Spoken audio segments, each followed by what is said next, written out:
Hello అందరూ ఎలా ఉన్నారు? నేను మీ ముందుకి ఒక చిన్న కథను తీసుకుని వచ్చాను. ఇది ఒక స్నేహితుల కథ. ఈ కథలో ఎంతో అందమైన భావం ఉంటుంది. ఇక్కడ ఈ అడవి ఎంతో అందంగా, ఎంతో పెద్దదిగా ఉంటుంది. ఇక్కడ జీవమున్న ప్రతి జంతువులు జీవిస్తూ ఉంటాయి, స్నేహితులుగా కలిసిమెలిసి ఉంటాయి.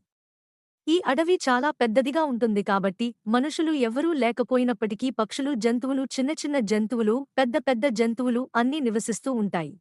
అందులో జింక మరియు పక్షి ఒకటి. ఈ అడవిలో జంతువులు, పక్షులు, జింకలు చాలా స్నేహంగా ఉంటాయి.